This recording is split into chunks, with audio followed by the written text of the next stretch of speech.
Hello and welcome everyone to the GSMC Fantasy Sports Podcast, brought to you as always by the GSMC Sports Network. Thank you so much for tuning in, guys. Hope you all had a wonderful, relaxing weekend, but we are back to talk some fantasy sports this week with some all-new content. Today should be a great show. Today we're going to be talking about IDP leagues. They make their triumphant return in terms of rankings. We're also going to talk about the Eastern Conference representative in our Stanley Cup Finals, the Florida Panthers, their path to the finals, their fantasy success this season, and we're also going to talk a little bit more about fantasy college football. I know you guys kind of been tuning into that, so we're going to be talking about our breakout players for next season, who I think are the next stars of the fantasy college football season next year.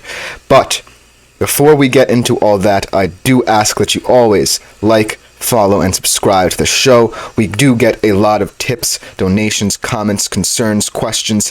So please, if you have any of those, leave them at the link gsmc.cloud. It helps the network a lot. It helps me, my fellow podcasters. So do please consider doing that. So without further ado, let us get right into the show, starting off with the IDP rankings making their triumphant return. We transition from the stars of the IDP leagues to the rookies, the next stars, the next faces of these defenses. And we start off with the D-line, one of the deepest D-line classes we have had in recent memory. There should be some very enthralling players on this list. I think that there's a wide variation of different teams, different conferences, so it should be a very exciting rankings. As always, I am going to pull up my graphic right here and get right into it, starting off at number 10, someone who I think has one of the better situations in this rankings with Jonah Elliss out of Utah. Let's just talk about his last season as a collegiate athlete. He was a Pac-12 honorable mention over at Utah. 26 tackles, solo tackles, 6 tackles for loss, and 3 sacks. And he goes to a Denver Broncos team that really has more mid-level linebackers. Right now, he's currently sitting at a second stringer. He's behind guys such as Alex Singleton and Cody Barton, who are kind of developing themselves as well. So it should be really intriguing to see if Jonah Elliss can step into the rotation because of the fact that he's sitting behind 2 guys that haven't fully developed yet. So I'm really looking for Jonah Elliss to be kind of one of those breakout stars for the Denver Broncos defense. Obviously, a defense that went from last year being one of the statistically worst defenses of the league. Obviously, they had that devastatingly poor performance against the Miami Dolphins, if anyone remembers that. And then in the latter half of the season, we saw some major improvements from them. So look for Jonah Elliss to be fully integrated into this Denver Broncos squad as a nice rotational piece for your IDP team. Coming in at the number 9 spot, another kind of interesting prospect. He came out of Western Michigan, not necessarily a school known for producing these kind of players. Marshawn Kneeland, he goes to a Dallas defense that is rife with talent, so we'll have to see how he steps into that rotation. But speaking of his stats, in his career at WMU, he had 149 tackles, 12 and a half sacks. He had a pretty good combine as well, 4.75 40, 35.5-inch vertical. So I'm looking for Marshawn Kneeland to not step into a D-line in Dallas that is already there, one of the better defensive lines in the league. You have guys like DeMarcus Lawrence, and obviously the do-it-all linebacker behind him in Micah Parsons. But I think this is a fantastic pick, the 56th overall, good value for him at this position. And I think he's going to be one of those prospects that, while not starting right away, you do expect him to come along. Dallas is very good at developing these young D-line prospects, so I'm really excited to see not what he does this year, but perhaps next year and in the next 5 years as he's integrated into their D-line rotation. Coming in at number 8, another very exciting player in Chris Braswell of Alabama last year. He moves to a Tampa Bay defense who, in my opinion, is going to quickly move up the fantasy rankings in your traditional dynasty league or PPR league, whatever league you play. But Chris Braswell is an excellent addition for your IDP team. I think he's someone who's going to be in the rotation right away. Obviously, the Bucks have so much talent at every level of their defense. But this is a guy who has fantastic combine, 4.6 40, 33.5-inch vertical. And last year at Alabama, he had 11 tackles for loss, 2.5 sacks, and a forced fumble last year.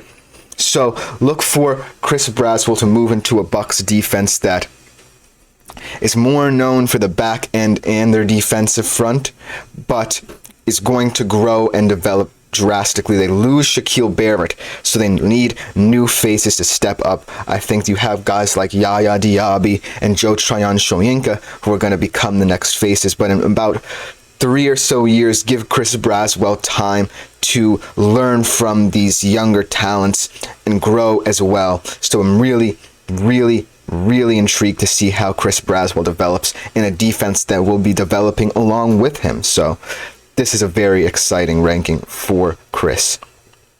Coming in at the number 7 position, a guy who I feel like is heavily underestimated right now in terms of this rookie D-line class. He had a fantastic combine, tested very well, Braden Fisk, but I think it's the fact that he's on an LA Rams defense that is trying to find their new Aaron Donald, and they already have 2 guys in front of him and someone else on this list coming up next who I feel will be more involved in this defense. However, I don't think that Braden Fisk will really suffer from it early on in his career. I think he will get the chance because he did test very well at the combine. 4.7 840, 33.5-inch vertical.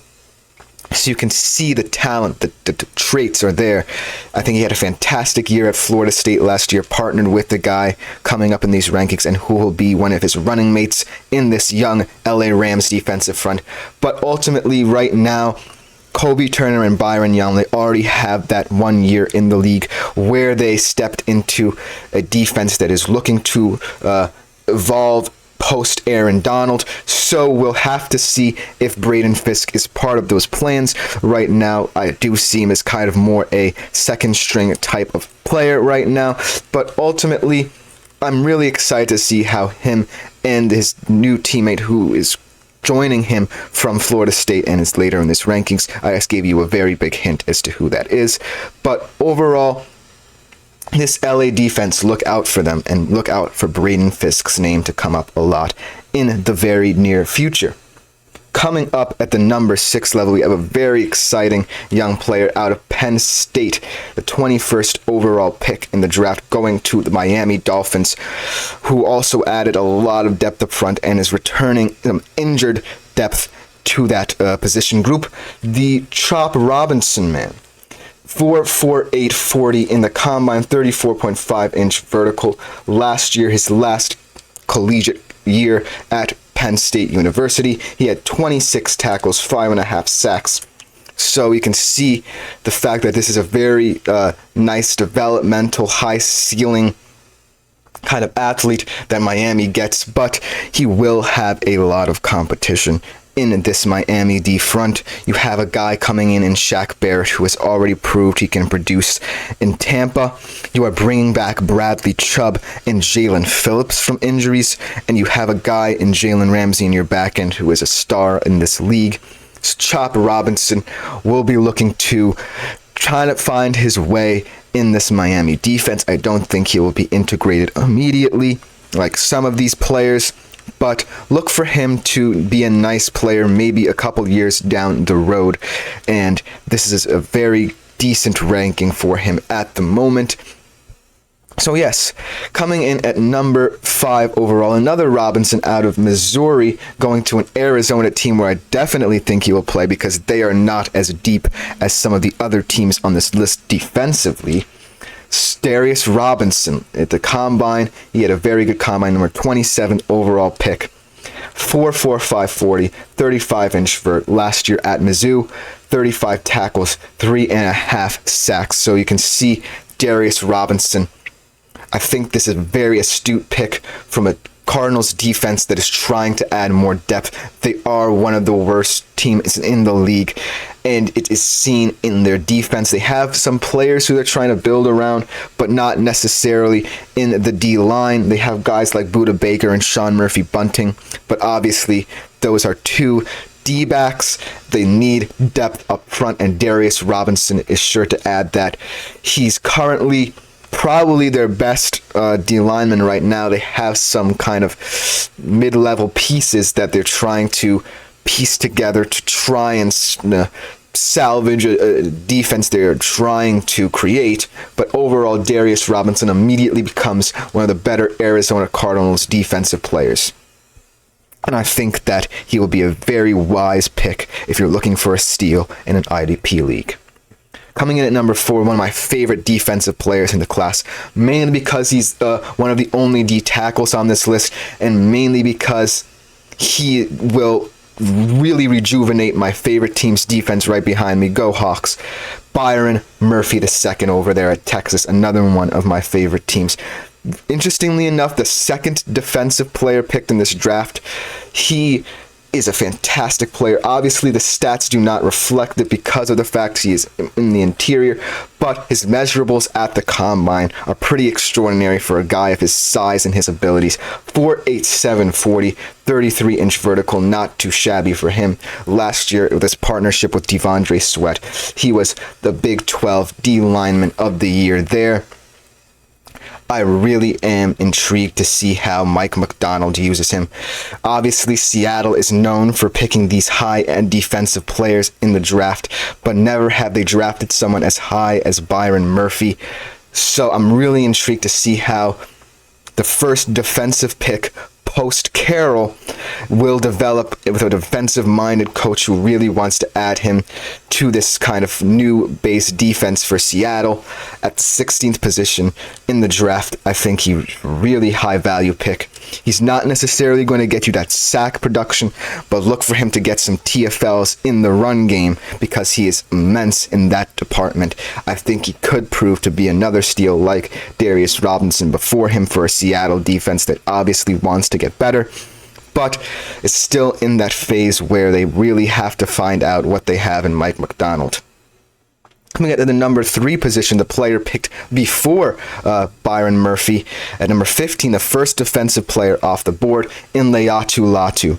I really like Laiatu Latu, but there are concerns about his health. Obviously, he had to medically retire when he was still at Washington due to a neck injury. He transfers to UCLA, plays again, becomes one of the best defensive players in college football. And I really like that the Indianapolis Colts took a flyer on this kid. I really love what he did at UCLA. Last year, he had 15 sacks. At the combine, he had 4'6", 440, 32-inch vertical. I really love Laiatu Latu as a player.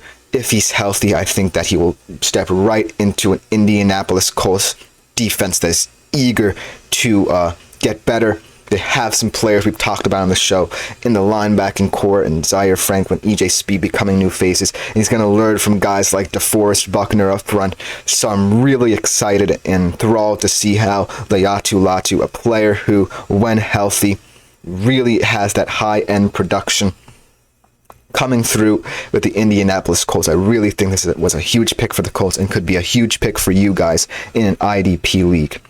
Coming in at number 2, the guy who is going to partner with Braden Fisk, a fellow Florida State alum, Jared Verse, moving as well as Braden Fisk to the LA Rams, becoming another one of those guys who they're looking at to become the next quote-unquote Aaron Donald. I really don't think that Aaron Donald can be replaced, but they're definitely going to try, and Jared Verse is one of those players who will be tasked with doing that.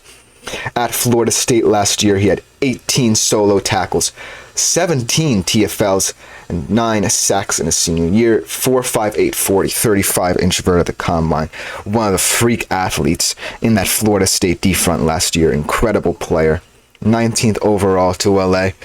In all reality, I really don't think that the LA Rams will truly replace a player of Aaron Donald's caliber, but Jared Verse is definitely a very interesting high-end value pick in this draft. I think that at Florida State, he was the face of that defense. He was the leader and heartbeat of that defense, and he will be tasked with doing that. for the LA Rams in a very transitional phase for them. They already have certain players who they've looked at before, but Jared Verse comes in to kind of make that transition easier for them. But he's not number one in these rankings, and I really like who this number one player is, and that is Dallas Turner. What a bad man he is, moving to a Minnesota team that is losing a lot of production up front. I really think this is a huge value pick. Could be a fantastic steal for Minnesota if he develops right. Last year for Alabama, he was an SEC Defensive Player of the Year. At the Combine, tested really well. 4.46 40, 40.5-inch vertical. So you can see the untapped potential that a player like Dallas Turner has, and he moves into one of the best situations on this list. In a Minnesota Vikings team that lost a lot of production up front, like I said, they lose guys like DJ Wonnum, they lose Dalvin Tomlinson. So Dallas Turner has a chance to become one of the better players on this Minnesota defensive front. He's going to learn from a guy in Jonathan Greenard, who they brought in from the Houston Texans, who is another player who is quickly becoming one of the better defensive ends in this league. So it should be very intriguing to see how Dallas Turner is integrated into that Minnesota Vikings system. But that should just about do it for this segment of the show. I was really excited to look at this D-line class, one of the deepest in this class for rookies. But coming up next on the show, we are going to look at the NHL, where I'm going to be talking about the Florida Panthers and what it took for them to get to the Stanley Cup Finals, both in this series and kind of as a whole and during the season. And also I'm going to be looking at some fantasy breakout players for them that help them along their journey. So it should be a very, very, very interesting segment. We will be right back to talk about that. I feel like I'm losing my mind. Is everybody in the world blind?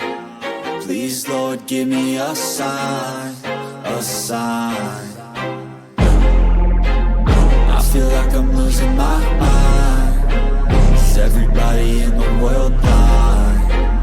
Please, Lord, give me a sign, a sign. I wanna be the greatest. Everybody on the fake shit. I look around and feel like everybody is the fakest. I make this every day and I'm impatient, hoping one day I blow up from the basement. Statement, the top is so vacant. I don't hear shit that I think is amazing. Waiting for my day when I'm playing sold out shows for 1,000 faces. Hey, give me that crown, get in my way and to be put down. It ain't your place, all this my town. If I want that shit, then I'll get it right now. I'm losing it, the noose it fits. I'm losing shit, a stupid myth. You choose to live or choose to dip. You choose to fight or lose your grip and lose a gift. I feel like I'm losing my mind. Is everybody in the world blind? Please, Lord, give me a sign, a sign. I feel like I'm losing my mind. Is everybody in the world? Hello and welcome back, everyone, to the GSMC Fantasy Sports Podcast, brought to you by the GSMC Sports Network. Before we get into the second segment of the show, where we'll be transitioning from football to hockey, I do ask and want to remind you again to please leave a tip or donation. Let me get rid of that graphic here at the link gsmc.cloud. It is greatly appreciated. Huge support to the network, so do please consider that. Getting into today's second segment, like I said, transitioning from football to hockey, where we have to give our due respect to the Eastern Conference representative of the Stanley Cup Final, the Florida Panthers, obviously winning the Eastern Conference Finals in 6 games over the New York Rangers. We've talked a lot about this Florida Panthers team, and we talked a lot about how they have come together as a collective unit, wanting to get back to the Stanley Cup Finals like they did last year, but want to win it this time around. So congratulations to the Florida Panthers. We will have a proper Stanley Cup Finals preview tomorrow. I know this series is set. We will give the Edmonton Oilers their due respect as well out of the Western Conference. But let's focus on the Florida Panthers and how they got to this point, returning to the Stanley Cup Finals. This Florida Panthers team is one of those teams where you really cannot find a weakness within them. They just have fantastic players that may not be stars of the league. They may not be guys who will be facing definitely in McDavid and Draisaitl, but they are well-rounded and balanced players who come together as a team, as a collective, to reach their one true goal, and that is winning the Stanley Cup. Obviously beating a New York Rangers team that had that same desire, had been to the conference finals as well before. So congratulations to the Florida Panthers yet again. I cannot sing their praises enough. But I just want to highlight 3 breakout players in terms of fantasy and for the season that the Florida Panthers have that are going to be very integral to them finally breaking through and winning their first title in their history. Starting off with a player who I seem to have kind of transformed into this huge fantasy player. I predicted that he would have a breakout series against the New York Rangers, and he didn't prove me wrong. Sam Reinhart, a fantastic overall player, strong in almost every facet of hockey. He is such a fantastic player to watch, and this season he could do no wrong in terms of fantasy and on the ice. 340.15 fantasy points this season. 6 fantasy points per game. So as you can see, like I said, he's not going to be one of the stars in terms of fantasy. Obviously, he's not even one of the bigger stars in the league. But Sam Reinhart is one of those players who you can't help but love, especially when you're looking for a guy, whether it be in your daily fantasy hockey team or just your fantasy hockey team proper, that will just deliver for you in every occasion and every big moment. We had some huge moments in this series on the power play in terms of defensively. He had a lot of hits. He's so strong in the face-off. So kudos to Sam Reinhart for being one of those fantasy players you can always rely on. But moving on to another Sam, and Sam Bennett, who has just come on strong these past couple of games. I think he's going to have a huge Stanley Cup final. Had a great fantasy season as well, along with Sam Reinhart. He had only 154 fantasy points this season, but he averaged 7.7 fantasy points a game. Yet another one of those guys you can just rely on off the bench as a utility option this fantasy season. And when it comes Stanley Cup final time, we'll be tasked with trying to combat an Edmonton Oilers team who is so potent offensively and on the power play in every facet of their game. Look for Sam Bennett to be one of those guys to step up for a big occasion. And coming in last, a guy who also is not necessarily a big point production, much less points than the 2 guys I mentioned before, but he is an integral part of the Panthers' defense that has been so good this postseason, and that is Brandon Montour. Only 129.5 fantasy points this season, but he is one of those guys in the Panthers' defense who is so reliant. He's a top-level line kind of guy.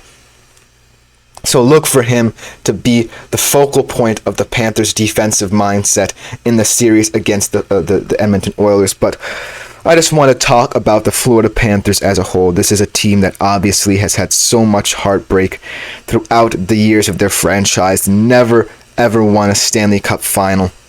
Obviously, they made it last year when no one was really expecting them to. They were not heavy favorites against the President's Trophy winning Bruins, one of the best teams statistically in NHL history, and they went out there and played their butts off and swept the Bruins last year. So just seeing how far that this team has come with the way they've grown their players, the way they developed their players, the interesting trades they've made along the way. Sam Bennett, a guy who they acquired from the Calgary Flames a couple of years ago, immediately integrated into this team. They just never say die. And even though my rooting interest lays for the Edmonton Oilers in this series, I'm a huge Oilers fan, and want to see McDavid and Draisaitl win as much as anything, I still can't help but appreciate the fact that the Florida Panthers are doing this without any true star. Obviously, you have guys like Alexander Barkov and Matthew Tkachuk, you can say, are the stars of the Florida Panthers, but they don't really have that one guy or a superstar on their team you can point to and say, hey, this guy is the cream of the crop. And that is why I so truly love the fact that they are in the Stanley Cup final. I wish them the best, but obviously, as an Oilers fan, I'm rooting for my Oilers all the way. We'll talk about that tomorrow. But congratulations to the Florida Panthers, man. They just get the job done consistently, series after series this postseason. And they are truly one of the better teams in the Eastern Conference, who I'm really hoping will continue to go to Stanley Cup Finals in the near future. I really love how they developed this team. I cannot express that enough. Look for the 3 players I mentioned to have huge series. Obviously, if you're still playing daily fantasy hockey in the Stanley Cup Final, look out for those 3 guys. But I kind of want to talk about the Rangers as well. Obviously, fantastic series. Cannot get over the hump yet again. You kind of feel for them. But in big moments, their big-time players did not step up, and that is the difference. You know what I mean? I think that you have guys like Chris Kreider, who's a Rangers legend, but still cannot get over the hump. Mika Zibanejad had a pretty decent series, but ultimately not enough high-level production. And then you have a guy in Artemi Panarin, who I was kind of imploring to get going, talking about some fantasy players for the Rangers a couple episodes ago. But it does not mean that they did not have a fantastic series. They just ran into a juggernaut in the Florida Panthers, who just had a proven identity. And right now, the Rangers are starting to get that identity, but I just don't think they're quite ready yet. They still are stuck in this mindset where they want to integrate these young guys like Lafreniere and Capo Caco, who had fantastic postseasons last year, and guys like Will Cooley and Matt Rempe. How do you use them to move forward? But they still have guys in Chris Kreider and Mika Zibanejad and, like I said, Panarin, who have stuck around for this entire journey, who they want to cross the finish line with. And right now, I just don't think the Rangers can say at this point that they've completely figured it out. I think it's up to Peter Laviolette, their coach, to kind of make that choice. Where do we want to sacrifice a couple of these higher level players to maybe bring in some younger talent to help develop this next generation of New York Rangers? Or do we kind of stay put and hope that this current crop of veteran players has it in them to reach that level? It just did not happen for them this season. I think that it could have. I think that they had the talent to get there, but they ultimately fell short because the Florida Panthers have that identity already, and the Rangers just could not match it. But, like always, that is just about going to do it. Congratulations to the Florida Panthers. I promise, we will give the Edmonton Oilers their due respect, because as an Oilers fan, I can't just let them fall by the wayside tomorrow. But that will just about do it for this segment. Coming up next, we move back to football, where I will be looking at my fantasy college football, which makes its return to the show.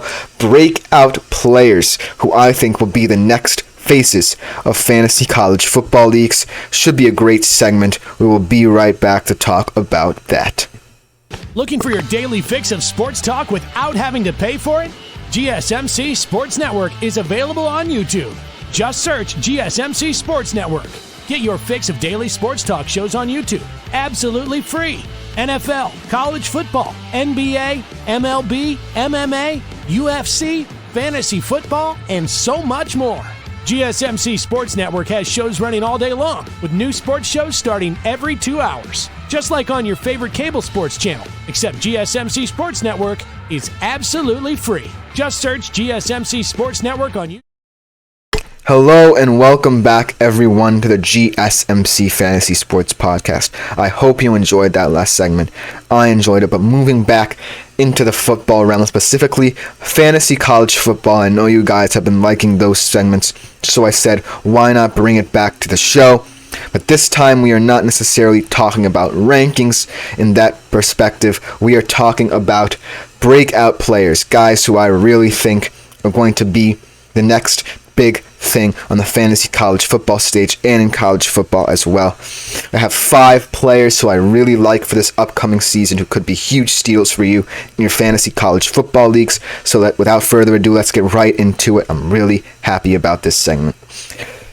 So, starting off with kind of a local guy by me, a guy who I've actually seen live and seen what he can do, Kyle Monungai out of Rutgers.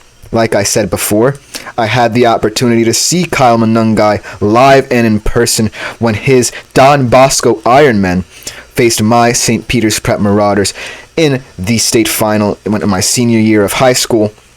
But what I really liked about Kyle Monangai and what I saw from him in that game when he was still a developmental kind of player, not the player we know him today, was the fact that he had this huge ability to have yards after contact. He had fantastic burst of speed, change of pace, change of direction. So I really think that a lot of people may not know about him if they're not into New Jersey kind of football. But at Rutgers, he is a huge player, and here's why. Last year, he had 242 carries for 1,262 yards and 8 touchdowns. He was the first player to average that for Rutgers since Jawan Jameson did it in 2012, over 1,000 yards. And this is a kind of Rutgers team that really needs to rely upon the run game, because over the past couple of years, they haven't really had their stability at the QB position. Obviously, Athan Kaliakmanis of Minnesota transfers in, so they really hope that he will be able to produce at a high level at the QB position. But this, by no means, is a QB-centric team. This is definitely a running-oriented team, a very physical team in the trenches, and Kyle Monangai is a huge part of that. So I'm really intrigued to see if he can develop, maybe become one of the premier running backs in the country. Right now, he wasn't on my fantasy college football top 10 list. He wasn't on the radar of some people and pundits who really try and find these nice little hidden gems for you guys. But ultimately, he is going to be a fantastic asset should you decide to pick him up in your fantasy college football draft. Coming in at the second position right now, Connor Wegman of the Texas A&M Aggies. Now, speaking of teams that really haven't had that stability at the QB position, but at a team with a higher profile than that of Rutgers, Texas A&M really is trying to find its next big thing at QB. Not since Johnny Manziel could I have said that Texas A&M has had that kind of stability at the QB position. But in Connor Wegman, they will trust for this season. Last year, he kind of stole the starting job away from Max Johnson in his sophomore year and going into his junior year. He's really exciting. He kind of stepped into the starting role in Week 9 a couple of years ago. He had 979 yards, 8 touchdowns, 2 interceptions last year. So you can definitely see the high-end talent that he brings to the table for A&M. As they try and find that QB, they fired Jimbo Fisher. Maybe his kind of culture and style did not work out for other QBs such as Canes King, Zach Calzada. But we'll have to see how Mike Elko develops a guy in Connor Wegman, who I'm really excited to see try and develop his potential. So Connor Wegman, look for him on fantasy college football draft boards. But coming in third is another young receiver from LSU who kind of moves into that number 1 QB role for Garrett Nussmeier this upcoming season in Kyron Lacey. Obviously, LSU loses its top producers on the wide receiving end of things in Brian Thomas and Malik Neighbors. So Kyron Lacey will step into that number 1 role. Obviously, they also lose Jaden Daniels as well, so they're looking to have a new security blanket for their new QB, Garrett Nussmeier. And last year, Kyron Lacey proved kind of at the number 3 spot that he has the potential to be a number 1 receiver in college football. 30 catches last year for 558 yards and 7 touchdowns. So I'm really intrigued to see how Garrett Nussmeier is able to develop in this new look LSU offense. I think that they definitely have the potential to be a surprise team in the SEC, and Kyron Lacey will be a huge part of that. Another receiver who I'm really looking to step up because this team definitely needs to help their QB, Bo Collins. Last year, you saw with Clemson, we've talked about them a lot on the show, that Cade Klubnik definitely needs that number 1 kind of guy. We've talked about his tight end, Jake Briningstool, who had some of the most yards on this team, but they really need that high-end wide receiver to help them in ACC that quickly is adding new teams that will try to challenge the cream of the crop in that duopoly of Clemson and Florida State. And Bo Collins, I think, will be that. You can see that he has the potential like a guy in Kyron Lacey. who is stepping into a number one role. 38 catches last year, 510 yards, and 3 touchdowns. Bo Collins, overall, I think it's out of necessity that I'm picking him here. He just needs to be the guy for Cade Klubnik to rely upon in this kind of transitional period for the Clemson Tigers, and ultimately I think he can do it. So look for him on fantasy college football boards as kind of that sneaky, under-the-radar guy who you would be kind of rewarding yourself if he pays off in the future. And coming in last, our only tight end in this list. I think this is one of the better tight end rooms in the country, and they certainly have a quarterback who definitely relies on them. In Mitchell Evans, obviously, as a tight end, he's not going to be one of your biggest producer on your fantasy college football team. But he definitely has the high-end upside to do it. Obviously, Notre Dame brings in Riley Leonard of Duke after kind of a shaky period for them at quarterbacks, where they saw guys like Tyler Buckner and Drew Pine kind of fail. So I'm really intrigued to see how a tight end group that is projected to be one of the better ones in college football with Reardon and Evans. I'm really excited to see how that all plays out there. But that will just about do it for this segment of today's show. I really love talking fantasy college football and can't wait for the college football season where we can get into more things like betting odds and who I think will win certain awards in the college football season. It should be really exciting once the season begins, but for as of right now, I'm really thrilled that I'm able to present to you guys some fantasy college football rankings and different players. This was a truly exciting segment for me. But coming up next, we move back to IDP rankings. We'll be looking at the rookie linebacker crop. These are highly developmental guys, so be wary of that, but I'm really excited to present them to you. Coming up next on the GSMC Fantasy Sports Podcast.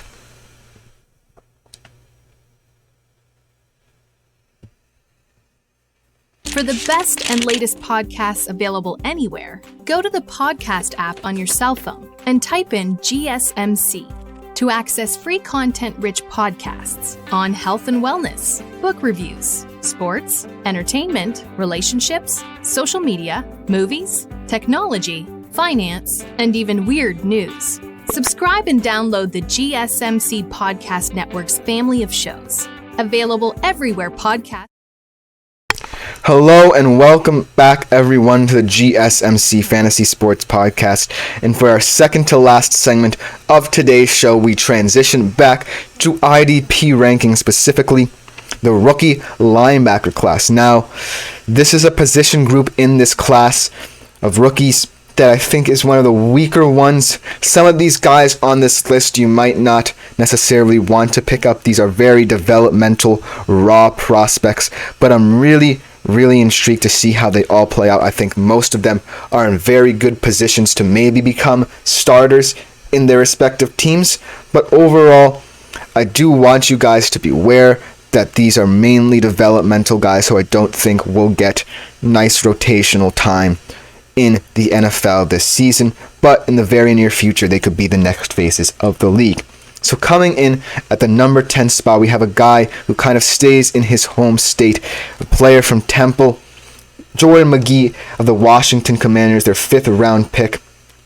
Had a very nice career at Temple, where he's 3rd in TFLs last year in the AAC. He was 2nd team All AAC last year. He had 31 tackles for loss, 8.5 sacks last year, so he is a very nice little mid-level prospect, mid-round prospect for Washington. And I think this is one of the better situations that he could have gone into as a mid-round prospect. I think that he's going to be learning from one of the great leaders at the linebacker position in Bobby Wagner, who they brought in. Washington is one of those defenses where you can't really say they're one of the best. They are looking to transition.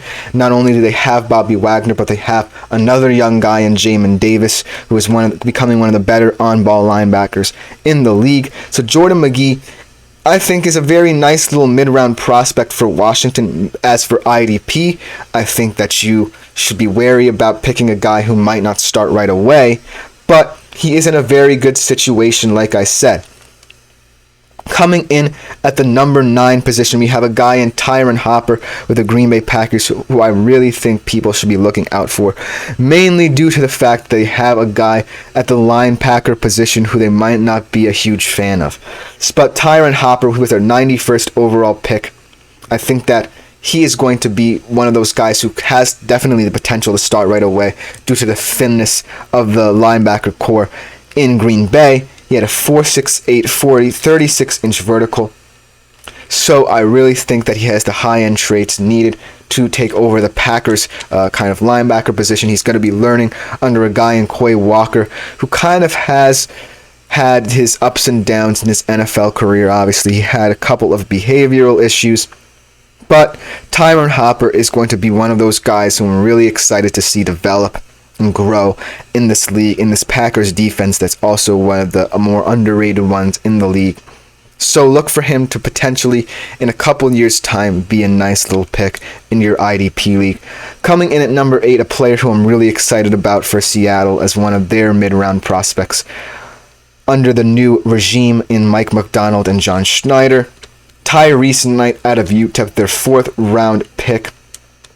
Last year at UTEP, he had 140 tackles, 15.5 tackles for loss, and 4.5 sacks, 7 passes defended.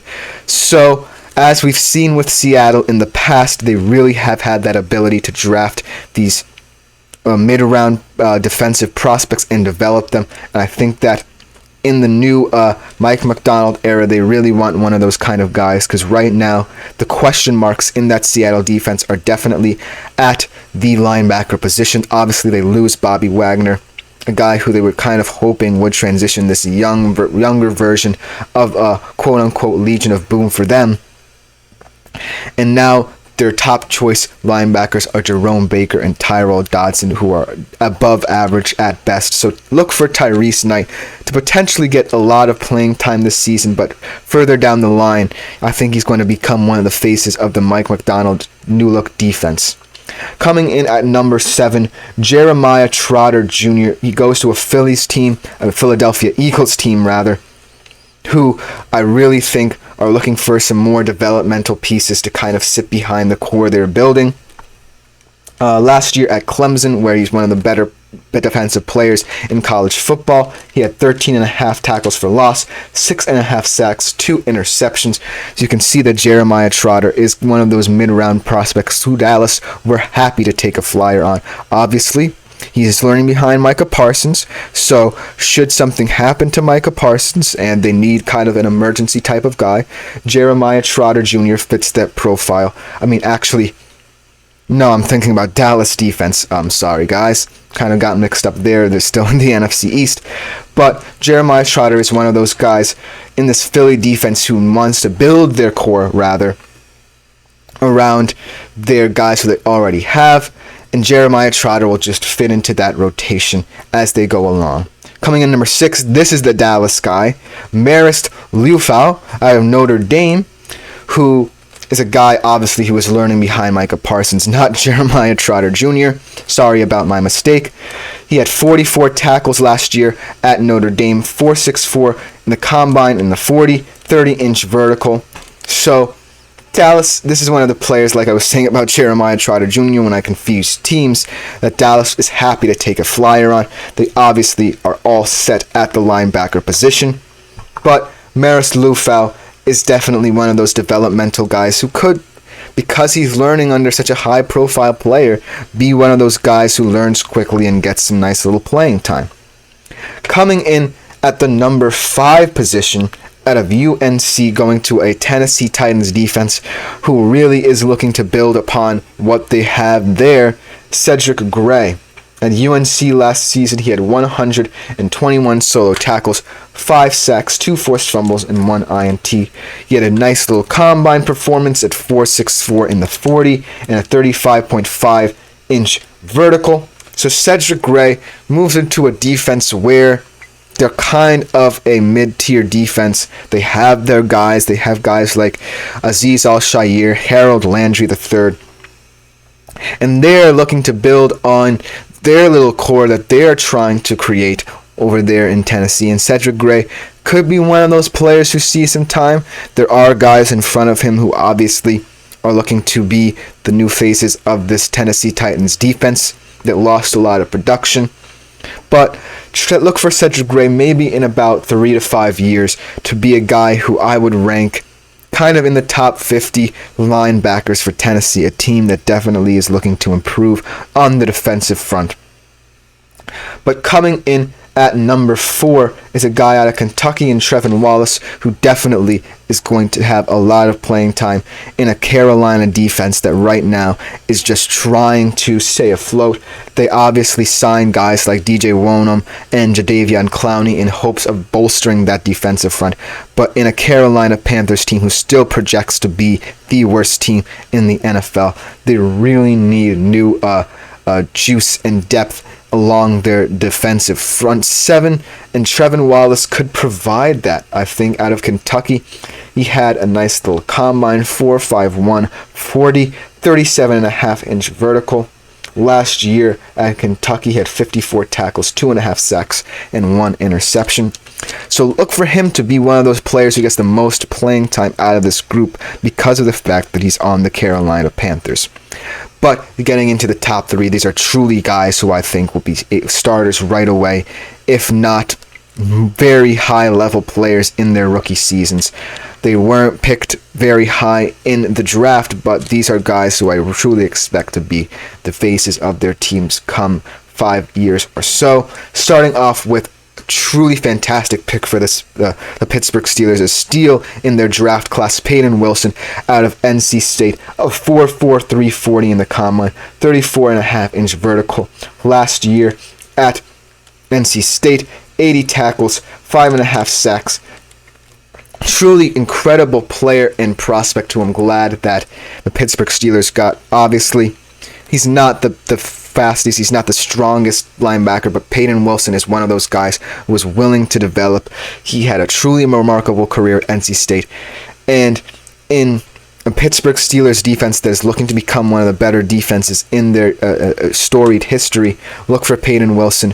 While he might not reach the levels of, say, a Jack Ham or Joey Porter, 2 legends in terms of Pittsburgh Steelers linebackers, look for him to be one of the guys that Mike Tomlin, should he stay as the Pittsburgh Steelers coach for a couple more years, is willing to entrust the linebacker position with. Coming in at number 2, Edgerrin Cooper out of Texas A&M, also moving to the Green Bay Packers. So they could be building something strong at the linebacker position with him and Hopper. His final season at the Texas A&M Aggies, he had 3 tackles for loss, 3 sacks at the combine, 4.5 140, 34.5-inch vertical. I'm really enthralled to see how Edgerrin Cooper develops in Green Bay along with Tyron Hopper. Also learning under Quay Walker, may want to surmount him as one of the premier linebackers for Green Bay. So I'm really, really thrilled that Edgerrin Cooper is on this list. But coming in at the number 1 position is Junior Colson out of Michigan, going to an LA Chargers team where he truly could potentially be one of the better players because of the fact he's learning under a Chargers defense that is rife with talent and a coach in Jim Harbaugh who really wants to push his philosophy on this Chargers team. Last year, he was second team All Big Ten. 95 tackles, led the team at a title-winning Michigan squad. I think that Junior Colson, while he's on a team in the Chargers that is looking to create a culture that post-Brandon Staley transforms into one of the better defenses because of the pieces they already have. I think Junior Colson, because of the fact he's learning under stars like Khalil Mack, Joey Bosa, Asante Samuel even, I think this guy is going to develop rather quickly. And while, as always with this kind of list, these are developmental prospects, Junior Colson is one of the most promising because of that factor. I think that in an IDP league, he could be a very intriguing option in the later rounds of your IDP drafts, but I'm really excited to see what he can do. That'll just about do it for this 4th segment of today's show. Coming up in our last segment, it is never too early to do your fantasy basketball seasons for fantasy basketball rankings for an upcoming season, and this should be a very, very interesting list. So stick around for the final segment of today's show.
Hello and welcome back to today's last segment of the GSMC Fantasy Sports Podcast, and it should be a good one. It is never too early, like I said before the break, to rank your fantasy basketball players for the upcoming season. We obviously have a fantastic, enthralling finals ahead of us, but looking ahead to the 24-25 season, it's never too early to do.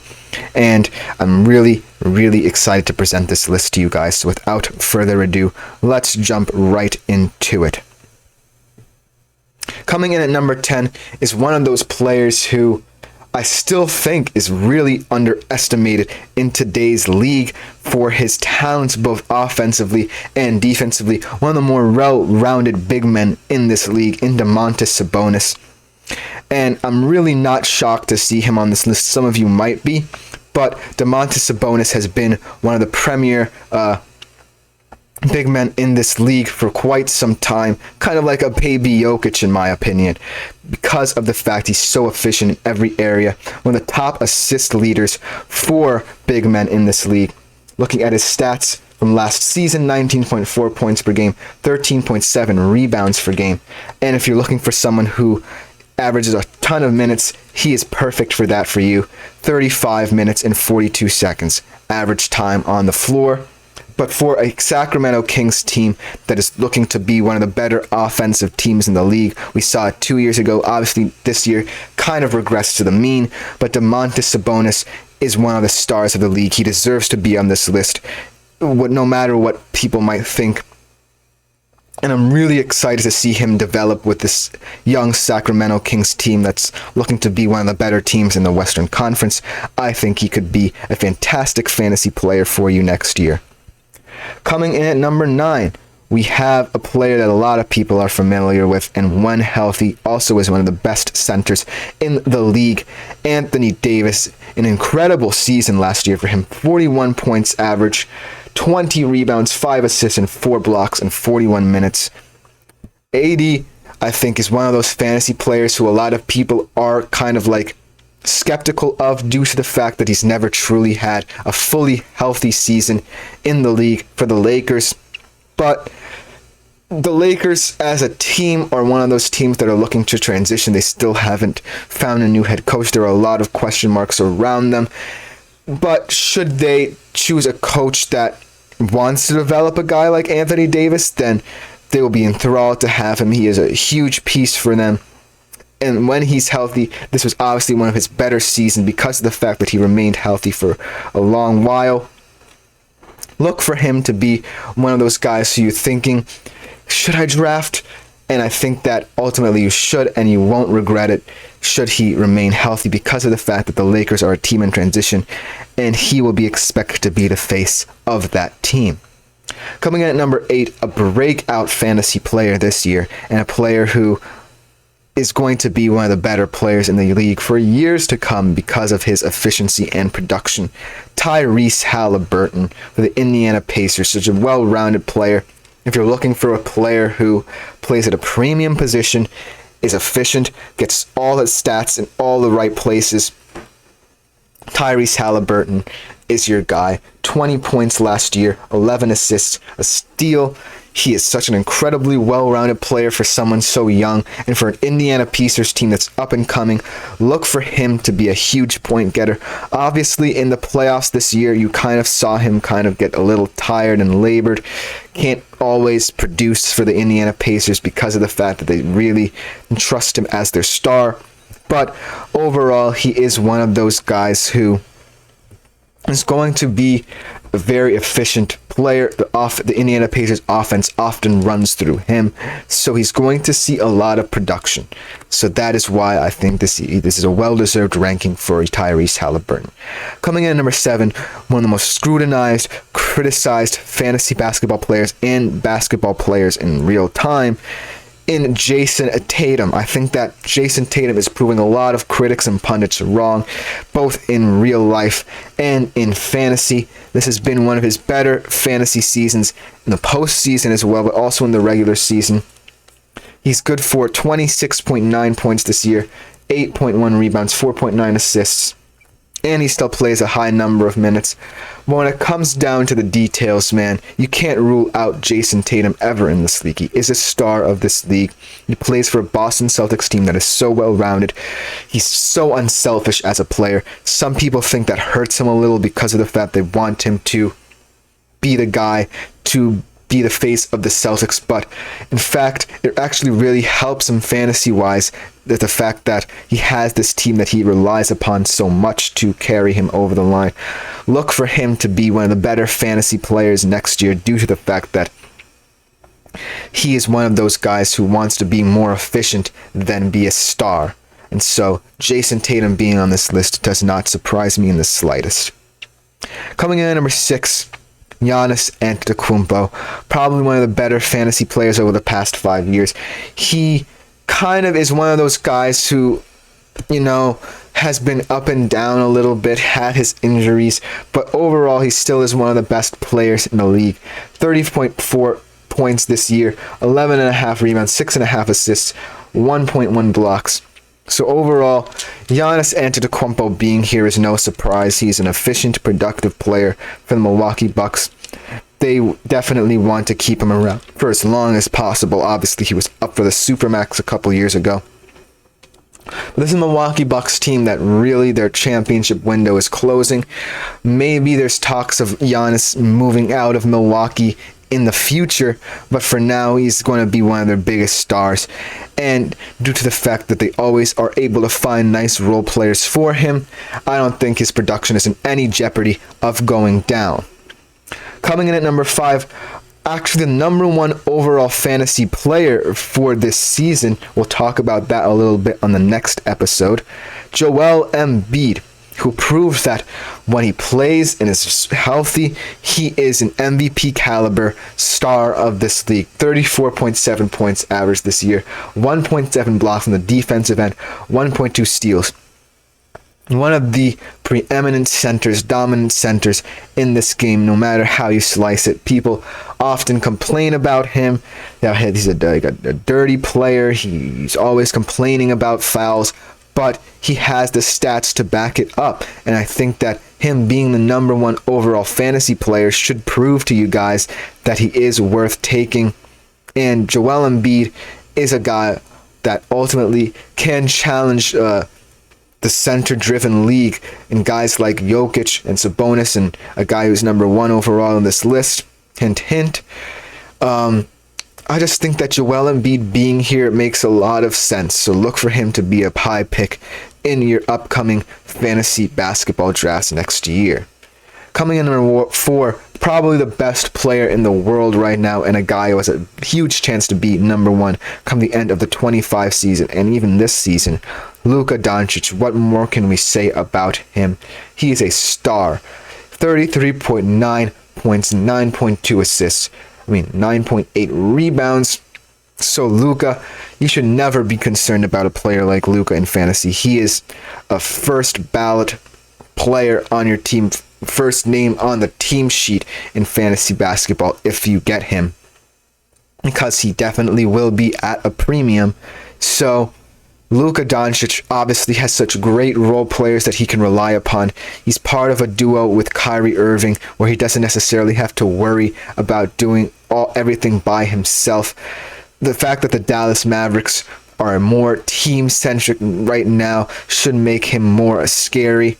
Look for his points to skyrocket. I think he could average close to 40 points next year. I know that's a little bit outlandish for a guy who is not necessarily a center or a big man, but magic happens when Luka Doncic plays basketball, and so I'm really excited to see what he does next year.